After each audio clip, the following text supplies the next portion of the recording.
नमस्ते विद्यार्थियों, आपकी हिंदी विषय अध्यापिका मैं किरण प्रियार आप सबका हार्दिक स्वागत करती हूँ। आज हम पढ़ रहे हैं आपकी पाठ्य पुस्तक स्पर्श भाग 2 का अध्याय पाठ 1 साखी। इसके कवि है कबीरदास जी। और पहले वीडियो में हमने पढ़ा कबीरदास जी के जीवन परिचय और आपकी पाठ्य पुस्तक की 2 साखियाँ। आज हम पढ़ रहे हैं भाग 2, जिसमें हम साखी तीसरी से लेकर 5वीं तक पढ़ेंगे। तो चलिए शुरू करते हैं साखी तीसरी। इन साखियों का भी हम सस्वर वाचन एक बार कर लेते हैं गेयात्मक शैली के माध्यम से। जब मैं था तब हरि नहीं, अब हरि है मैं नाही। सब अंधियारा मिटी गया, जब दीपक देखा माही। तो यहाँ पर कबीरदास जी क्या कहते हैं, इसको समझने से पहले एक बार शब्दों के अर्थ को हमें जान लेना होगा। शब्द यहाँ पर आया जब मैं था। मैं का अर्थ है मनुष्य अपने आप पर जब घमंड करता है, गर्व करता है, अहंकार करता है, यानी वो मनुष्य, वह जीव जो ईश्वर की भक्ति नहीं करता, उसके मन में अहंकार आ जाता है, तो हम कह सकते भक्ति रहित जीव, वह मनुष्य जो कि अहंकार में भरा हुआ है। तब हरि नहीं, हरि का अर्थ है ईश्वर, यानी वह व्यक्ति या तो वो भक्ति रहित जीव रहेगा जिसमें घमंड है, या हरि होगा। अगर हरि है तो अहंकारी नहीं रह सकता, और जब अहंकार आपके जीवन में है तब हरि आपके साथ नहीं होंगे। अब हरि है मैं नाही, वही बात, मैं यानी अहंकार। सब अंधियारा मिटी गया। अंधियारा यानी अंधकार को कहा गया है, जो कि अपने जीवन में अज्ञान का प्रतीक है। जो मनुष्य जिसे ज्ञान न हो वो अपने जीवन में अंधियारा प्राप्त करता है, यानी कि उसके जीवन में अंधकार होता है। सब अंधियारा मिटी गया। मिटी यानी खत्म हो गया, समाप्त हो गया, दूर हो गया। क्या दूर हो गया? अंधियारा, यानी उसके जीवन में अंधकार, दुख की छाया। अंधकार को हम दुख के रूप में, प्रतीक के रूप में मान सकते हैं ना। तो जब दीपक देखा माही, ये अंधियारा कब मिटा? जब दीपक को देखा। दीपक यानी कि दिया, जिससे क्या होता है? उजाला होता है, प्रकाश होता है। अब जब दीपक से प्रकाश होगा तब हम उस अंधेरे को मिटा सकते हैं। वैसे ही जब हमें ज्ञान प्राप्त होगा तो हमारी अज्ञानता, हमारी मूर्खता पूरी तरह से दूर हो सकती है। तो ये कब होगा? जब हमें उस चीज का ज्ञान होगा, उजाला होगा। तो दीपक देखा माही, देखे यानी दिखना, माही यानी अंदर। तो इसके शब्दार्थ हमने कर लिए हैं, इसका एक बार भावार्थ करते हैं। शब्दों को संबंध बनाते हुए हम इसका भावार्थ करना सीखेंगे। यहाँ पर कबीरदास जी कहते हैं कि जब मैं था, यानी कि मनुष्य के जीवन में जब अहंकार था, तब उसको हरि के दर्शन नहीं हुए, यानी कि हरि की प्राप्ति नहीं हुई। और जब ईश्वर होते हैं, या उस मनुष्य को ईश्वर पर पूरी आस्था है, विश्वास है, वो अपनी सच्ची लगन से ईश्वर की आराधना करता है, तब उसका अहंकार पूरी तरह से नष्ट हो जाता है और वह अपने ईश्वर को प्राप्त कर सकता है। और ऐसे में उसको ज्ञान मिलेगा, यानी दीपक रूपी उजाला, ज्ञान का प्रकाश उसके जीवन में आ जाएगा। तब उसके जीवन में अहंकार का कोई स्थान नहीं बचेगा, यानी उसके जीवन में कोई भी प्रकार का अज्ञान, जो कि मूर्खता कह सकते हैं या अंधकार कह सकते हैं, वो अंधियारा पूरी तरह से दूर हो जाएगा। दीपक देखा माही, यानी उस ईश्वर की प्राप्ति, उसकी भक्ति का भक्ति रूपी प्रकाश उसके जीवन में आ जाएगा। ठीक है, अब हम इसका प्रसंग करना सीखते हैं। प्रसंग में जैसे हमने पहले भी बताया कि हम किताब का नाम बताएंगे और पाठ का नाम बताएंगे, कवि का नाम बताएंगे। उसके बाद में हम संदर्भ में एक पंक्ति लिख सकते हैं। यानी प्रस्तुत साखी हमारी हिंदी पाठ्य पुस्तक स्पर्श भाग 2 से ली गई है। इस साखी के कवि कबीरदास जी है। इसमें कबीर जी मन में अहंकार, अहम के मिट जाने के बाद मन में क्या बचता है? परमेश्वर के वास की बात बच जाती है, वही बात रह जाती है। तो उसकी तरफ ध्यान देने का प्रयास किया गया है। तो देखिए हम इसका भावार्थ कैसे करेंगे। कबीरदास जी कहते हैं कि जिस समय मेरे अंदर मैं अर्थात अहंकार भरा हुआ था। उस समय मुझे ईश्वर नहीं मिल पा रहे थे। अब जब मुझे ईश्वर के दर्शन हो गए तो मेरे भीतर का जो मैं था, जो अहंकार था, वो पूरी तरह से समाप्त हो गया है। जैसे ही मैंने उस ज्योति स्वरूप ज्ञान रूपी दीपक को मन में देखा तो मेरा सारा भ्रम, मेरा सारा अज्ञान रूपी पर्दा पूरी तरह से अंधकार की तरह से दूर हो गया। यानी उस उजाले ने उस अंधकार को समाप्त कर दिया और मुझे इस सत्य का दर्शन हो गया कि अहंकार ही क्या करता है, ईश्वर का शत्रु है, वह उसका घोर विरोधी है। अगर हम अहंकार अपने जीवन में रखेंगे तो हम अपने जीवन के उस सच्चे लक्ष्य को नहीं प्राप्त कर पाएंगे, यानी हम ईश्वर की प्राप्ति नहीं कर सकते। तो ईश्वर के दर्शन, ईश्वर की प्राप्ति करने के लिए हमारे जीवन में हमारे अंदर अहंकार नहीं होना चाहिए। ये दोनों ईश्वर की प्राप्ति में बाधक होते हैं। ठीक है, तो हमने इसके भावार्थ को अच्छे से समझ लिया है। अब हम बात करते हैं इसके काव्य सौंदर्य की। काव्य सौंदर्य यानी कि जब हम किसी पद या साखी को लिखते हैं तो लिखने में वो कौन सा चमत्कार उत्पन्न हो रहा है, यानी उसमें कौन से ऐसे शब्द हो रहे हैं जिसको बोलने से या समझने से एक अपना आप से चमत्कार उत्पन्न होता हुआ दिखाई देता है। इस साखी में बताया गया है कि ईश्वर के दर्शन होने पर अज्ञान रूपी अंधेरा जो है वो दूर हो जाता है। तो अंधेरा जो है वो किसका प्रतीक है, अज्ञानता का प्रतीक है, और ईश्वर के दर्शन होने पर वह स्वतः ही दूर हो जाता है। तो इस बात के महत्व को इस साखी में समझाया गया है। मैं यानी मैं शब्द अहम भाव के लिए प्रयुक्त हुआ है, यानी हम कहेंगे साखी में जो मैं शब्द का प्रयोग हुआ है वो किसके लिए है, अहंकार के लिए है, अहम की भावना उत्पन्न करने के लिए। ठीक है, अंधियारा, अंधियारा यानी अंधकार, अज्ञान का, और दीपक जो है वो ज्ञान का प्रतीक है। तो अंधियारा किसका है, अज्ञान का प्रतीक, और दीपक किसका प्रतीक है, ज्ञान का प्रतीक है। प्रतीक समझ रहे हो, जो कि इसके समान बताया है। हरि है, यहाँ लिखा है ना, हरि है तथा दीपक देखा, दीपक देखा, इनमें आप देखते हो हरि, और हरि है में कौन सा वर्ण की आवृत्ति हुई है, ह वर्ण की, और दीपक देखा में द वर्ण की। तो आप बताओ, जैसे हमने लास्ट टाइम किया था पहली साखी में, हाँ हम कहेंगे जब वर्ण की आवृत्ति हो रही है तो वहां पर अनुप्रास अलंकार आएगा। तो देखते हैं हम इसकी अगली साखी, चौथी साखी। तो इसमें भी हम सस्वर वाचन करेंगे। पहले, सुखिया सब संसार है, खाए अरु सोवे, दुखिया दास कबीर है, जागे अरु रोवे। क्या कहते हैं, सुखिया, सुखिया का अर्थ क्या है, सुख, यानी कि हमारे जीवन में खुशियां आना। खाए, खाए का अर्थ होना खाया, मतलब जिसको हम खा लेते हैं। अरु यानी और, सोवे यानी सो जाना। दुखिया, दुखी यानी जो दुखी व्यक्ति होते हैं, सब दिन कुड़कुड़ करते रहते हैं, है ना, वो अपने जीवन में संतुष्ट नहीं होते, तो दुखी जो रहते हैं। अब दास मतलब ईश्वर का सेवक, ईश्वर का भक्त कह सकते हैं। कबीर है, तो वो दास कौन है, कबीर है, लेकिन वो कैसा है, दुखिया है, क्योंकि वो उसका चैन उड़ गया है, नींद उड़ गई है, खाना पीना छूट गया है, संसार का सारे सुख उसने त्याग दिए हैं।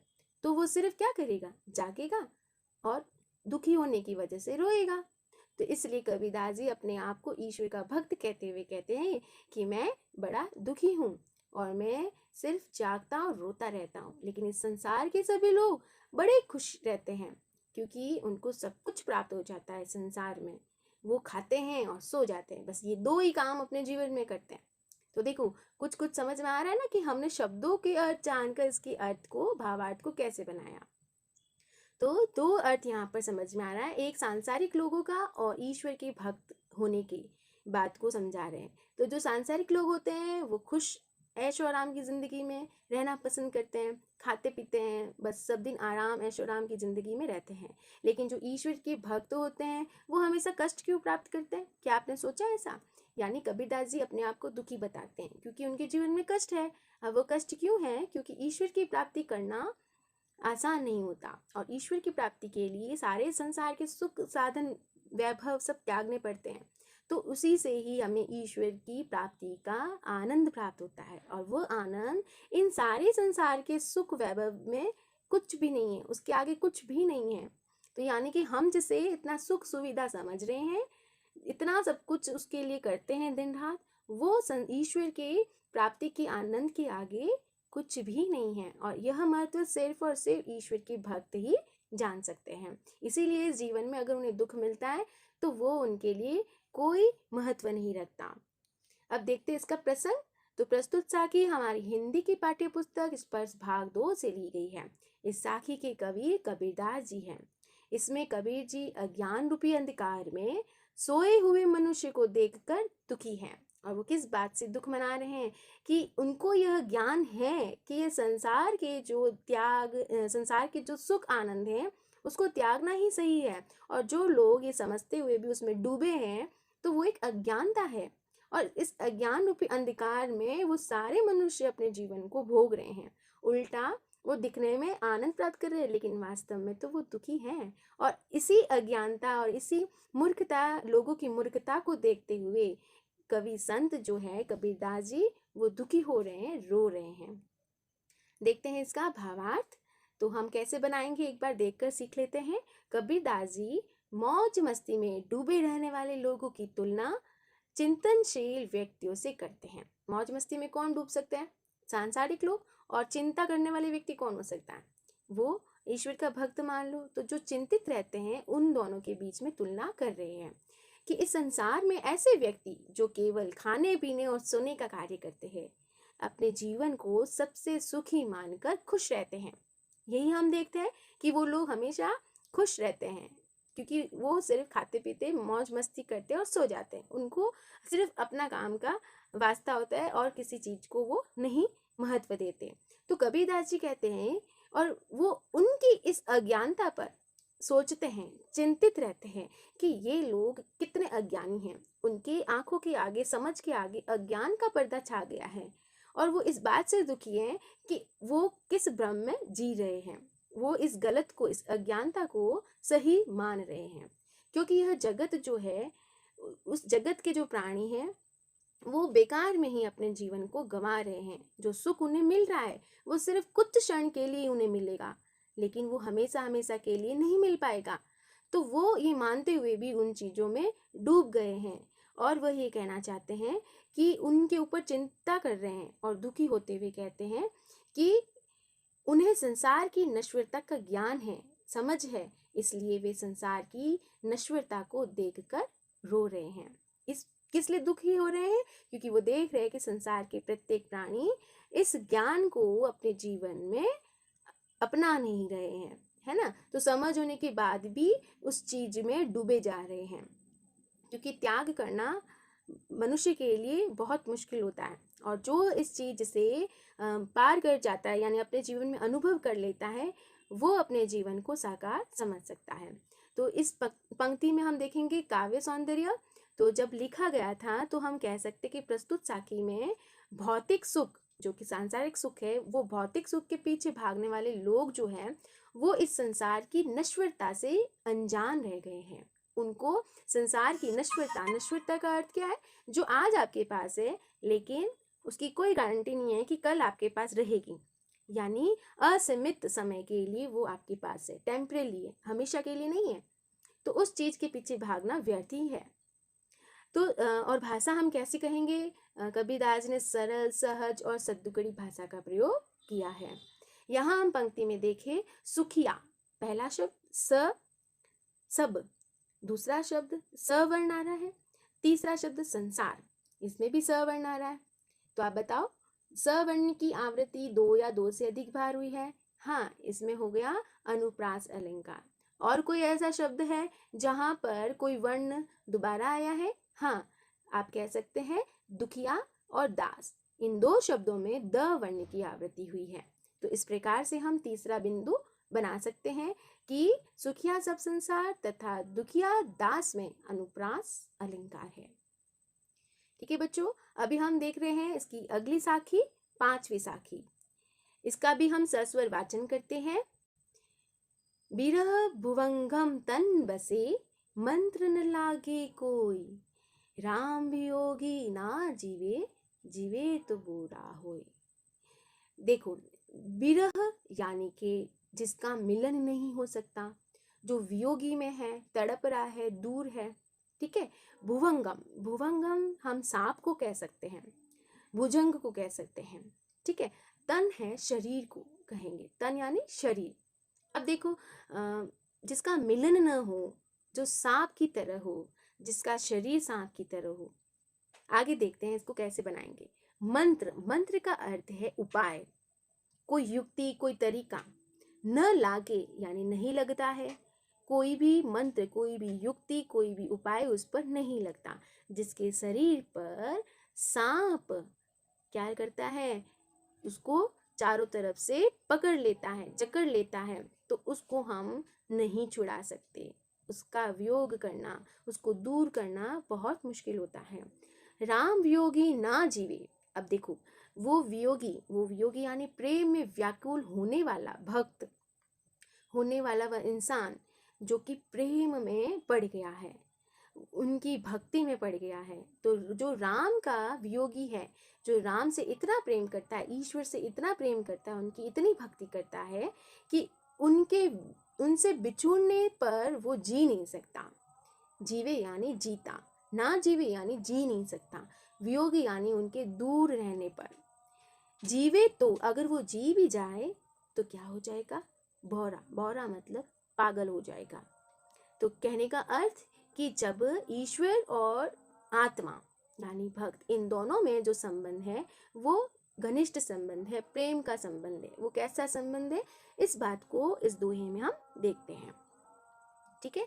तो हम क्या कहेंगे प्रसंग के तौर पर। जी हाँ, प्रस्तुत साखी हमारी पाठ्य पुस्तक स्पर्श भाग 2 से ली गई है। इस साखी के कवि कबीरदास जी हैं। इसमें कबीर कहते हैं कि ईश्वर के वियोग में मनुष्य जीवित नहीं रह सकता, और अगर रह भी जाता है तो वो कैसी स्थिति में पहुंच जाएगा, वो उनके वियोग से, उनसे दूर होकर पागल के समान हो जाएगा, ठीक है। तो यहाँ पर हम उदाहरण देख सकते हैं मीराबाई का। तो मीराबाई ईश्वर की एक परम भक्त थी और वो उनसे दूर नहीं रह सकती थी। वो हमेशा उनको अंतर्मन से याद करती थी, उनकी भजन कीर्तन करती थी, और अंत में वो ईश्वर में समा गई थी। तो यही लगाव, यही प्रेम भक्त और ईश्वर के बीच कहा गया है।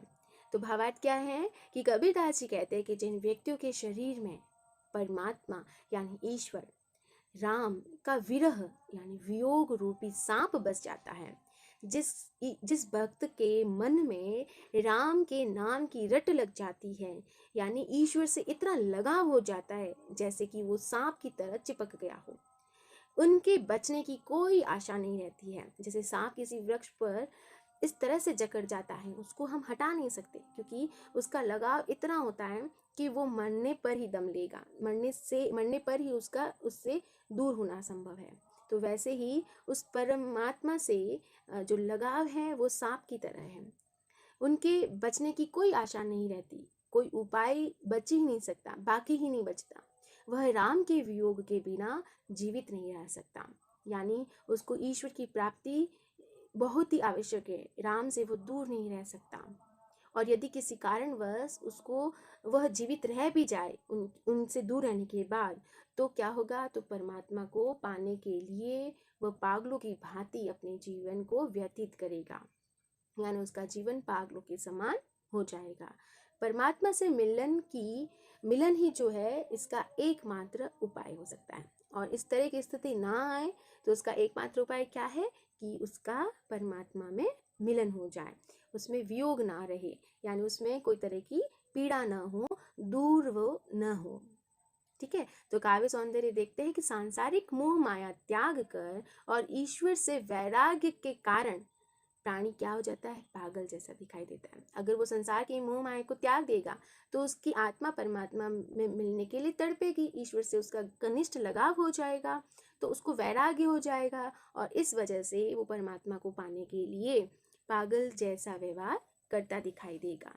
विरह भुवंगम, यानी कि हम देखते हैं इस पंक्ति में विरह, विरह ब वर्ण दिख रहा है, विरह भुवंगम, भुवंगम यानी सांप, विरह यानी पीड़ा, वियोग, है ना। तो यहाँ पर हम कहेंगे रूपक अलंकार, क्योंकि हमने शब्दार्थ में देखा था इसको। क्या देखा शब्दार्थ में? जहाँ पर मिलन ना हो, वियोग की अवस्था हो, और वो वियोग की अवस्था किसके समान है? सांप की। तो जैसी कंडीशन, जैसी अवस्था सांप की है, वियोग जैसी, वैसी ही बात यहाँ पर बताई है। तो जिसके समान होने की बात आपको दिखाई दे, वहां पर हम रूपक अलंकार बताएंगे। तो इस शब्द में विरह भुवंगम में कौन सा अलंकार है? रूपक अलंकार। ठीक है। सर्प, सर्प यहाँ पर सांप को कहा गया है, भुवंगम को कहा गया है। तो सर्प को विरह का प्रतीक बताया है।